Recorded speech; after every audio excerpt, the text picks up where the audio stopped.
Hi students, this is Alex here. இந்த வீடியோல class 12 physics chapter 4 எப்படி படிக்கணும் அப்படிங்கற ஸ்டடிங் ஸ்ட்ராட்டஜி கொடுக்கிறதுக்காக ஜெபதா சார் நம்ம கூட இருக்காங்க. Okay sir. ஆல்ரெடி சார் வந்து சாப்டர் 1க்கு எப்படி படிக்கணும் அப்படின்ற ஸ்டடிங் ஸ்ட்ராட்டஜி கொடுத்துருந்தாங்க. அது நிறைய பேருக்கு ரொம்ப யூஸ்ஃபுல்லாக இருந்துச்சு அப்படின்னு சொன்னாங்க. அண்டு இதே மாதிரி மற்ற லெசனுக்கும் வேணும் அப்படின்னு சொல்லி கேட்டாங்க. ஸோ நான் சார்கிட்ட ரெக்வெஸ்ட் பண்ணி சாப்டர் 4க்கு கொடுங்க சார் அப்படின்னு கேட்டிருக்கேன். ஸோ சார் வந்து எந்தெந்த செக்மெண்ட்லாம் நம்ம ரொம்ப ஃபோக்கஸ் பண்ணணும், எதெல்லாம் வந்து ரொம்ப கான்சென்ட்ரேட் பண்ணணும், எந்த ஃபார்முலாஸ்லாம் இம்பார்ட்டன்ட், எப்படி ப்ராப்ளத்தை அப்ரோச் பண்ணணும், ஒரு சென்டம் வாங்கணும்னா ஒரு ஸ்டூடெண்ட் என்ன பண்ணணும், ஒரு average or below average student வந்து கொஞ்சம் மார்க் ஸ்கோர் பண்ணணும், எந்தெந்த செக்மெண்ட்டை ஃபோக்கஸ் பண்ணணும் அப்படின்றத டீட்டெயிலாக சார் இப்போ சொல்ல போகிறாங்க. ஸோ உங்கள் புக்கில் அதெல்லாம் மார்க் பண்ணி உங்கள் ப்ரிப்பரேஷனை நல்லா பண்ணிக்கோங்க. Wishing you all the best. Hello students, I am Jabadass Nagaran, working as a physics teacher in Madras Christian College Higher Secondary School. நான் உங்களுக்கு இந்த எபிசோடில் வந்து lesson 4 electromagnetic induction and alternating current அது எப்படி சிம்பிளாக படிக்கலாம், அதில் இம்பார்ட்டன்ஸ் என்ன, இதை பற்றி நம்ம இப்போ பார்க்க போகிறோம். ஸோ ஃபர்ஸ்ட் வந்து பார்த்தீங்கன்னா இந்த electromagnetic induction and alternating current நமக்கு ஞாபகம் வர்றது என்னதுன்னா magnetic flux. ஓகே, magnetic fluxனா என்னன்னு தெரியணும். How many number of lines passing through the area normally, இதான் நமக்கு flux. ஸோ இதை வந்து பார்த்தீங்கன்னா ஒரு 2 மார்க் கொஸ்டினில் கேட்பாங்க. இதை வந்து ஒரு 2 மார்க் கொஸ்டினில் கேட்பாங்க. ஸோ இதோட கண்டினியூஷன், இந்த லெசனோட இம்பார்ட்டன்ஸே எதில் இருக்குது அப்படின்னாச்சுன்னா Faraday's law. Faraday's எப்படி லா கண்டுபிடிச்சார் அப்படின்னாச்சுன்னா அதுக்கு 2 எக்ஸ்பெரிமெண்ட் இருக்கு. So based on the 2 experiment only he framed the law. Faraday's first law, Faraday's second law. இந்த 2 லாவும் ரொம்ப இம்பார்ட்டன்ட். ஃபர்ஸ்ட் லா, Faraday's first law, Faraday's second law, இது 2 லாவும் ரொம்ப இம்பார்ட்டன்ட். இந்த 2 லாவும் நீ படிச்சுக்கிட்டேச்சுன்னா ஒரு 3 மார்க்கில் கேட்பாங்க. 2 லாவும் சேர்த்து Faraday's laws of electromagnetic induction அப்படின்னு சொல்லி பார்த்தீங்கன்னா ஒரு 3 மார்க்கில் கேட்பாங்க. ஸோ இதை விட்டாச்சுன்னா Lenz law.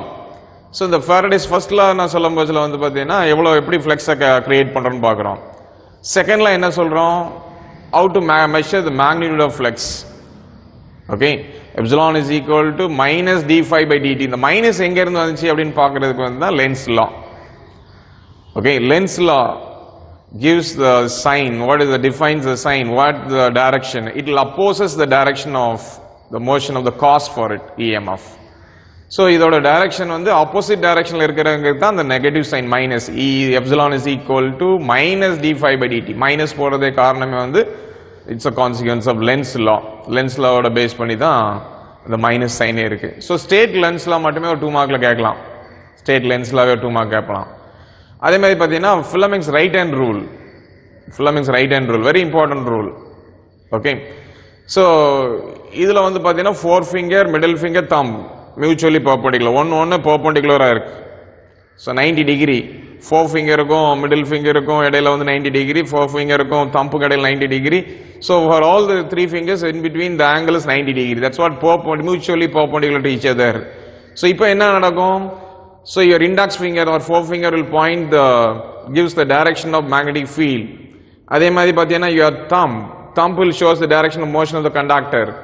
அதே மாதிரி middle finger will shows the direction of the induced current. நான் இதை ஷார்ட்டாக இப்படி சொல்ல போகிறேன். Index finger IF, MF magnetic field. அதே மாதிரி thumb finger TF, MC motion of the conductor. அதே மாதிரி middle finger MF, IC னா induced current. ஸோ இதே மாதிரி ஞாபகம் வச்சுக்கலாம். IF, MF, TF, MC, MF, IC இதே மாதிரி ஞாபகம் வச்சுக்கிட்டேன்னா ஈஸியாக இந்த 2 மார்க்ஸ் வந்து கேட்பாங்க. 2 மார்க்ஸில் கேட்பாங்க. Fleming's ரைட் ஹேண்ட் ரூல் ஈஸியாக எழுதிடலாம் 2 மார்க்கில். ஓகே, ஸோ இதில் பார்த்தீங்கன்னா இந்த லாஸே இந்த லெசனில் ரொம்ப இம்பார்ட்டன்ட். நம்ம பார்த்தோம் Faraday's law, அதே மாதிரி Lenz law, அதே மாதிரி Fleming's right hand rule. All these can be ask for a 2 mark question or Faraday's law combine பண்ணால் 3 மார்க்கில் கூட கேட்கலாம். So now coming to the application, that is for eddy currents. இதோட application தான் eddy currents. So eddy currents, what are eddy currents? இது ஒரு 2 மார்க்கில் கேட்கலாம். அதே மாதிரி eddy currents அப்ளிகேஷன் மட்டும் நம்மளுக்கு மெயினாக இப்போ ஃபோக்கஸ் பண்ணுறது வந்து அப்ளிகேஷன் மட்டும்தான். அப்ளிகேஷன் மட்டும் ஒரு 3 மார்க்கில் கேட்டுடலாம். இதுல பாத்தீங்கன்னா 3 அப்ளிகேஷன் இருக்கு. ஓகே, நமக்கு புக்ல கொடுத்துருக்கிறது 4, அட்லீஸ்ட் ஒரு 3 எடுத்துட்டேன்னா 3 மார்க்குக்கு நம்ம 3 எழுதுனா போதும். என்னெல்லாம் பார்த்தீங்கன்னா how we are using it for induction stove, அதே மாதிரி eddy current brake, அதே மாதிரி electromagnetic damping. ஸோ இந்த 3 வந்து அப்ளிகேஷன் எழுதினீங்கன்னா ஒரு 3 மார்க்குக்கு கம்ஃபர்டபுளாக அப்ளிகேஷன்ஸ் ஆஃப் எடி கரண்ட்ஸில் எழுதிடலாம். ஓகே, ஸோ ஃபர்ஸ்ட் நான் சொல்லணும்னு நினைச்சேன் என்னது எடி கரண்ட்ஸ்னா என்ன. So when you are making a mass of a metal, big block of iron or any metal in between a magnetic field, EMF is produced. That EMF is called as eddy currents. Why it is called eddy current? It will be in the form of closed loops. So in the closed loops per the eddies, or we call this whirlpool. So it's called as eddy current. இவ்வளவுதான். So what are eddy currents தெரிஞ்சிச்சு, அதோட applications. Okay, even if they ask what are eddy currents, give its application கூட அதையும் கூட என்ன 5 மார்க்ல கேட்டாங்கன்னா கூட அதை எழுதலாம். Okay, so eddy currents and applications over. So next பாத்தீங்கன்னா self induction, அதே மாதிரி mutual induction. So self induction என்ன, inductance is the property of inductor to generate EMF. ஓகேவா, inductance is a property to generate electric EMF, produce EMF. So இதுல பாத்தீங்கன்னா self induction இருக்கு, mutual induction இருக்கு. ரெண்டு படிக்கும் போதுல கம்பேர் பண்ணி படிக்கலாம். நானா தன்னால படிச்சேன்னா இது பேரு செல்ஃப் இண்டக்ஷன். இனி எங்க அம்மா அப்பா சொல்லி யாராவது டீச்சர் சொல்லி படிடா அப்படின்னு சொல்லியாச்சுன்னா அதுக்கு பேர் மியூச்சுவல் இண்டக்ஷன். இவ்வளவுதான். ஓகேவா, ஸோ அதே மாதிரி தான் கரண்ட் இங்க செல்ஃப் இண்டக்ஷன் ஆச்சுன்னா அதே காயில்ல when you change the flux, EMF is induced. ஓகேவா, இது செல்ஃப் இண்டக்ஷன். அதே காயில்ல EMF ஜெனரேட் ஆகுது, செல்ஃப் இண்டக்ஷன். ஒரு காயில்ல இருக்கிறதுல எஃபெக்ட்ல இன்னொரு காயில்ல கரண்ட் ப்ரொடியூஸ் ஆகுது, மியூச்சுவல் இண்டக்ஷன். ஓகே, ஒரு காயில்ல கரண்ட் ப்ரொடியூஸ் பண்றோம், ஆட்டோமேட்டிக்கா அடுத்தது அதான் Faraday second experiment, mutual induction. So இதுல பாத்தீங்கன்னா வெரி இம்பார்ட்டன்ட் ஒன் பாத்தீங்கன்னா யூனிட் கேட்பாங்க. யூனிட் ஆஃப் செல்ஃப் இண்டக்ஷனும் ஹென்ரி தான், மியூச்சுவல் இண்டக்ஷனும் ஹென்ரி தான். இதுல என்ன கேட்பாங்கன்னா டிஃபைன் 1 ஹென்ரி. 1 ஹென்ரினா என்ன 2 மார்க்ல கேட்பாங்க.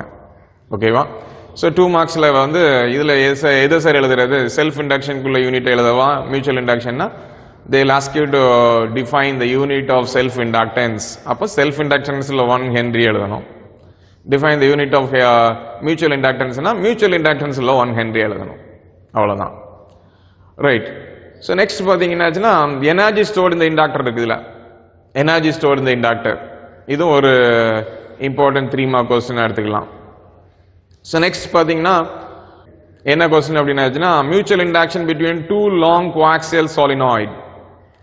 So mutual induction between 2 long coaxial solenoid. இப்போ பார்த்தீங்கன்னா இது அது 5 மார்க்லேயே கேட்க ஆரம்பிச்சிட்டாங்க. 5 மார்க்லேயே கேட்க ஆரம்பிச்சிட்டாங்க. ஸோ அதனால இது வந்து இதுக்கு நீ ஃபுல் கான்சன்ட்ரேஷன் கொடுத்து படிக்கணும். Mutual induction between 2 coaxial long solenoid, இது வந்து ஒரு 5 மார்க் கொஸ்டின்லேயே நீ எக்ஸ்பெக்ட் பண்ணலாம். அடுத்தது பார்த்தீங்கன்னா methods of producing induced EMF. நம்ம EMF வந்துடும், எலக்ட்ரோமோட்டிவ் ஃபோர்ஸ் நம்ம ஏற்கனவே படிச்சிருக்கோம். It's not a force but it's a work done moving a charge around the circuit. So இந்த EMF எப்படிலாம் ப்ரொடியூஸ் பண்ண போறோம்? ஓகே, EMF எப்படிலாம் ப்ரொடியூஸ் பண்ண போறோம்? 3 மெத்தட்ஸ் இருக்கு. By changing the magnetic field, by changing the area, by changing the orientation.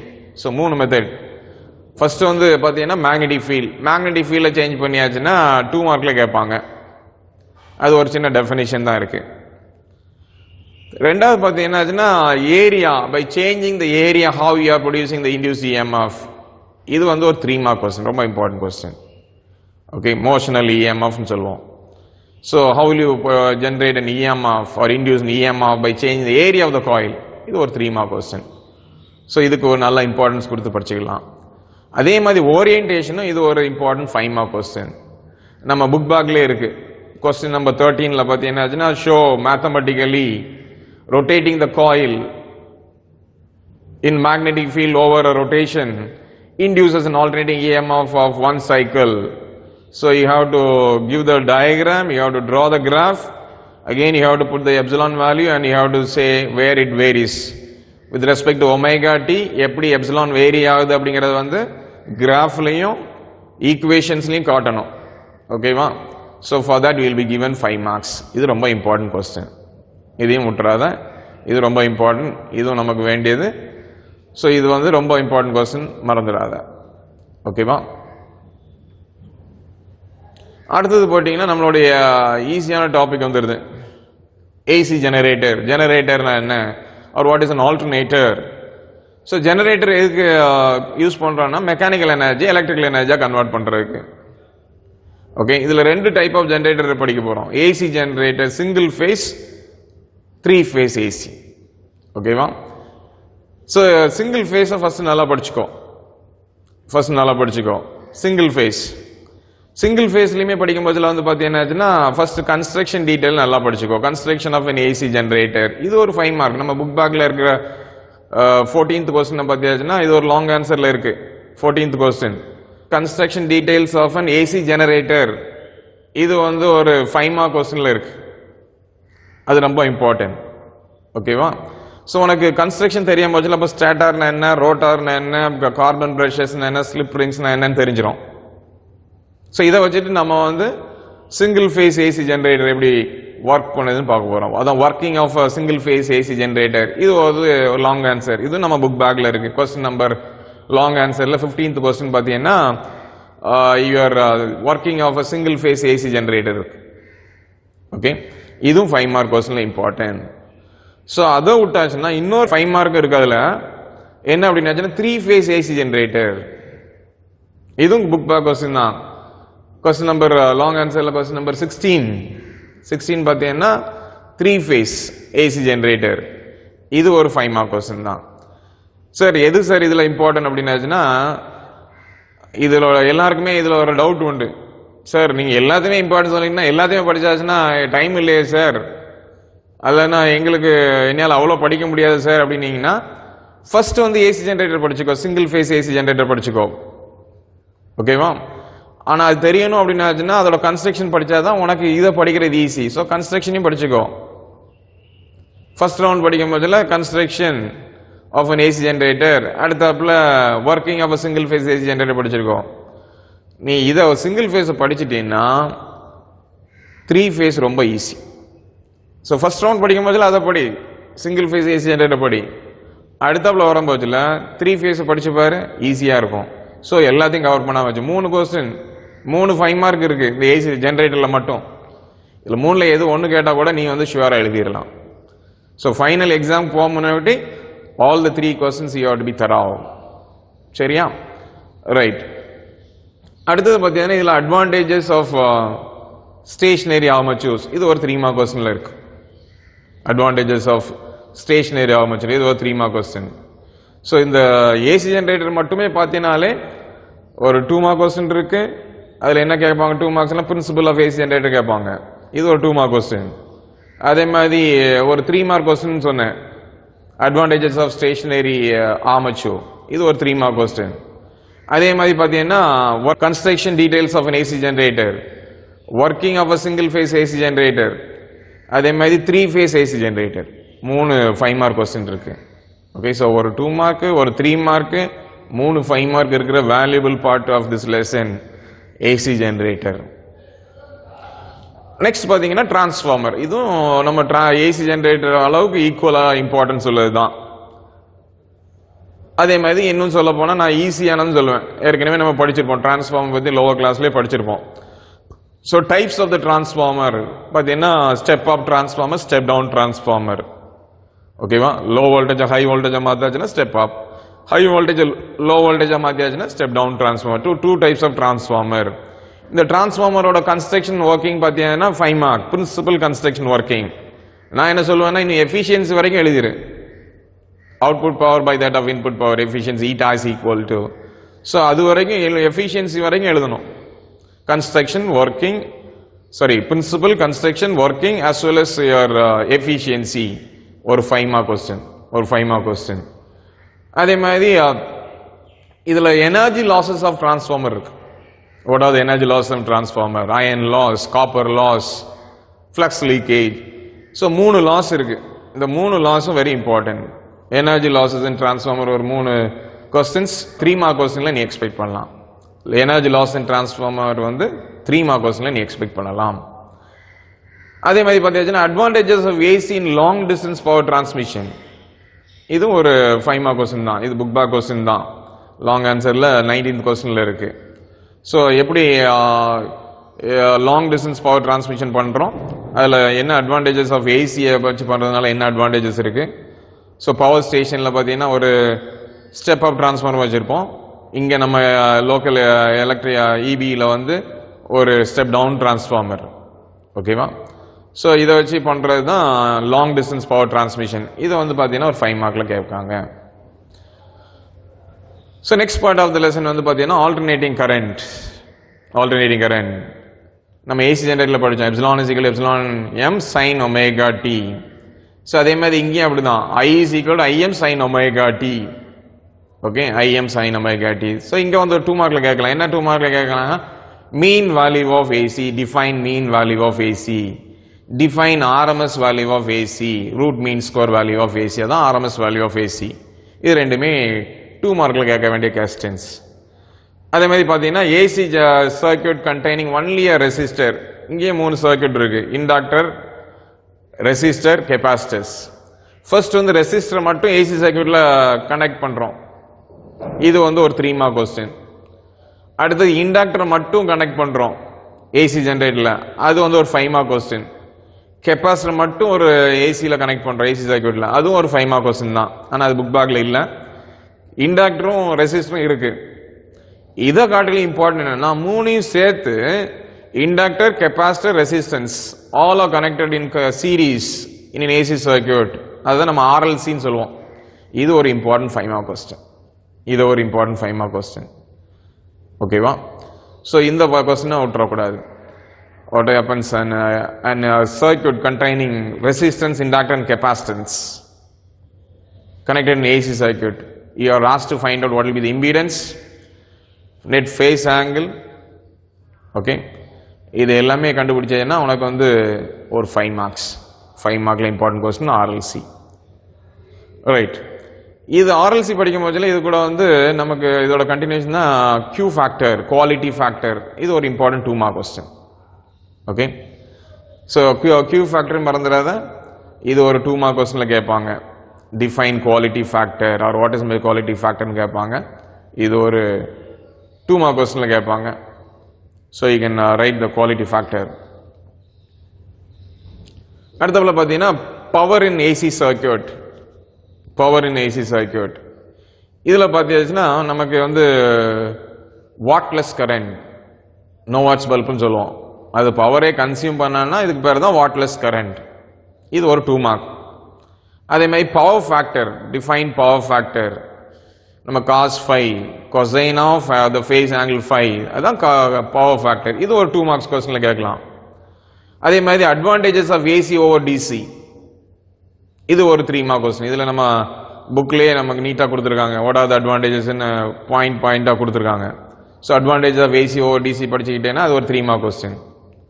அதே மாதிரி generation of LC oscillation, generation of LC oscillation, இதுவும் ஒரு 5 மார்க் கொஸ்டின் தான்.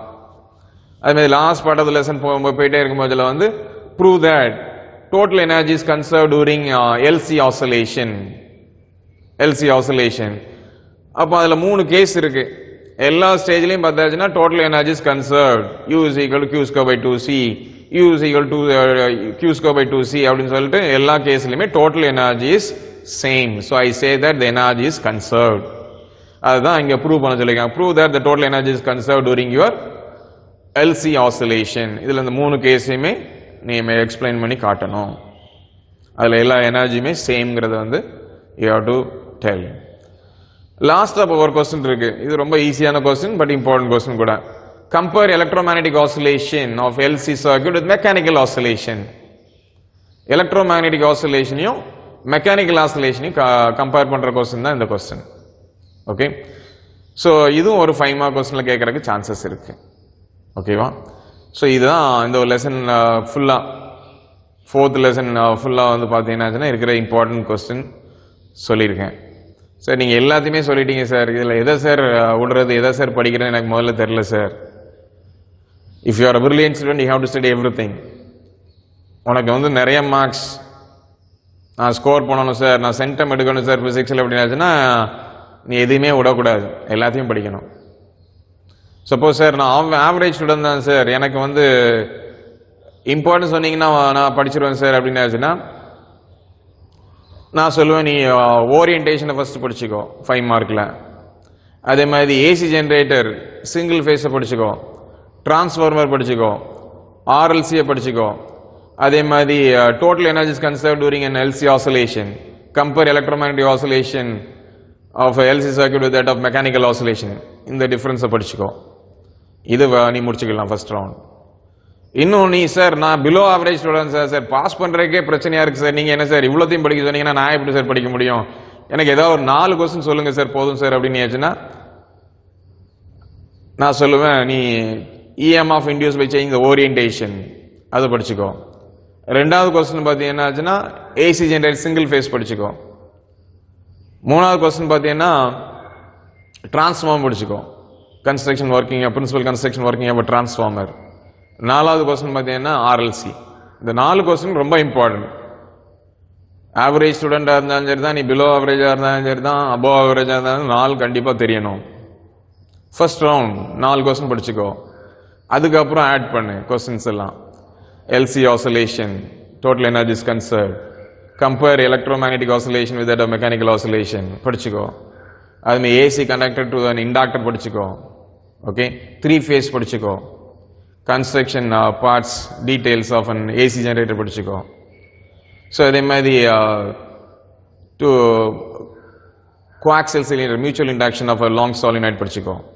ஸோ இதே மாதிரி அடுத்த ரவுண்டில் இதெல்லாம் ஆட் பண்ணிட்டு வந்தீங்கன்னா உனக்கு வந்து ஃபுல் லெசன் கவர் ஆகிடும். நான் வந்து சொன்னது 5 மார்க்ஸ் சொல்லியிருக்கேன். 2 மார்க் 3 மார்க் வந்து நீ இதில் வந்து ஆப்ஷன் எடுக்க வேண்டாம். ஏன்னா இதில் இருக்க எல்லாமே இம்பார்ட்டன்ட் லா, எலக்ட்ரோமேக்னெட்டிக் ஃபேரடேஸ் லா இம்பார்ட்டன்ட், அதே ஈக்குவலன்ட் இம்பார்ட்டன்ஸ் தான் ஃபிளமிங்ஸ் ரைட் ஹேண்ட் ரூல், அதே ஈக்குவலன்ட் இம்பார்ட்டன்ஸ் தான் லென்ஸ் லா. ஓகேவா? ஸோ அதே மாதிரி டிஃபைன் 1 ஹென்ரி எல்லாமே ரொம்ப இம்பார்ட்டன்ஸ். சார் நான் வந்து நல்லா ஃபுல் மார்க் எடுக்கணும் சார், எனக்கு இந்த ப்ராப்ளத்தையும் கொஞ்சம் சொல்லிடுங்க சார் அப்படின்னு ஆச்சுன்னா, ப்ராப்ளத்தில் பார்த்தியாச்சுன்னா இந்த ஃபார்முலாஸ் எல்லாம் படிச்சுட்டு வந்தோம்ல, magnetic flux integral of b dot dA or BA cos theta. So இதை பேஸ் பண்ணி ஃப்ளக்ஸ் மேக்னெட்டிக் இண்டக்ஷன் கொடுத்துட்டாங்க, ஏரியா கொடுத்துட்டாங்க, ஆங்கிள் கொடுத்துட்டாங்க. ஃப்ளக்ஸ் கண்டுபிடிக்க சொன்னாச்சுன்னா phi is equal to b dot BA cos theta. அதுமாதிரி செல்ஃப் இண்டக்டன்ஸ் ஃபார்ம்லாம் படிச்சிருக்கோம், L is equal to mu n square AL. So இதை யூஸ் பண்ணி மியூச்சுவல் இண்டக்ஷன் கண்டுபிடிச்சிடலாம். ஏரியா கொடுத்துருவாங்க, நம்பர் ஆஃப் டர்ன்ஸ் கொடுத்துருவாங்க, லென்த் ஆஃப் த காயில் கொடுத்துருவாங்க, இதை கண்டுபிடிச்சிடலாம். அதே மாதிரி இந்த டிரான்ஸ்ஃபார்மர் ரேஷியோ இருக்குது. டிரான்ஸ்ஃபார்மரில் கொஸ்டின் எழுதும் போதில் 5 மார்க் டீட்டெயில் படிக்கும் போதில் கடைசியில் இந்த ரேஷியோ படிச்சிருப்போம். ஸோ அதை பேஸ் பண்ணி ஒரு சம் வர்றதுக்கு சான்சஸ் இருக்கு. VS by VP is equal to NS by NP is equal to IP by IS. மறந்துடக்கூடாது. எல்லாத்துலேயும் மேலே வோல்டேஜ்லையும் நம்பர் ஆஃப் டர்ன்ஸ்லையும் செகண்டரி மேலே இருக்கும், கரண்ட்டில் மட்டும் பிரைமரி மேலே. IP by IS is equal to K, a constant, that is called transformer ratio. இதை base பண்ணி சம்முக்கு வாய்ப்பு இருக்கு. அதே மாதிரி சும்மா ஈக்குவேஷன், ஒரு ஏசி ஜென்ரேட்டர் ஏசியோட ஈக்குவேஷன் கொடுத்து அதில் find out the peak current I0 கண்டுபிடி, ஃப்ரீக்வன்சி F கண்டுபிடி, ஒமேகா பை 2π. அதுமாதிரி time period, inverse of your frequency is your time period 1/f கண்டுபிடிச்சிடலாம். இது ஒரு சிம்பிள் ப்ராப்ளம்ஸில் கேட்குறதுக்கு சான்சஸ் இருக்கு. அதே மாதிரி ஆர்எல்சியில் வந்து இம்பீடன்ஸ், அதை வச்சு ஒரு சம் இருக்குது. Z is equal to root of R square plus XL minus XC the whole square.